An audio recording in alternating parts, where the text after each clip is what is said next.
రేవంత్ రెడ్డి గారు ఒట్టెం వస్తున్న సందర్భంగా వివిధ సమస్యలు ఆయన దృష్టికి తీసుకుపోదామని మేము నిర్ణయించుకుంటే అర్ధరాత్రి వచ్చి పోలీసు వాళ్ళు అరెస్ట్ చేయడం, ఒక పోలీస్ వ్యవస్థ పోలీసును ముందల పెట్టుకొని ఈ రాష్ట్ర ముఖ్యమంత్రి ఆయన ముఖ్యమంత్రి పదవి చేస్తున్నాడు.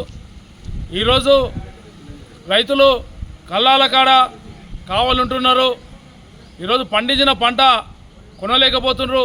రైతును రోడ్ల మీద వేస్తున్నాడు. ఈరోజు ప్రతి ఒక్క దాన్ని కూడా రోడ్ల మీద వేసి పోలీసులను అడ్డం పెట్టుకొని ఈరోజు ముఖ్యమంత్రి పదవి చేస్తున్నాడు.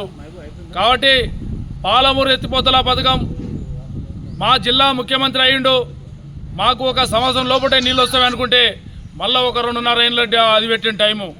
ఈరోజు బీఆర్ఎస్కే పార్టీకి వెళ్ళి పాలమూరు పాదయాత్ర అని పెడితే ఆ పెట్టిన దానికోసమే ఈరోజు రావడం జరుగుతుంది. ఈరోజు టీఆర్ఎస్ వాళ్ళు తలుచుకుంటేనే అది పని అవుతుంది, బీఆర్ఎస్ వాళ్ళు తలుచుకుంటేనే పని అవుతుంది. కాబట్టి ఈరోజు బీఆర్ఎస్ వాళ్ళు ఒక ధర్నా పాదయాత్ర చేస్తామన్నందుకే ఈరోజు ఒక ఏరియల్ సర్వే పెట్టిండు.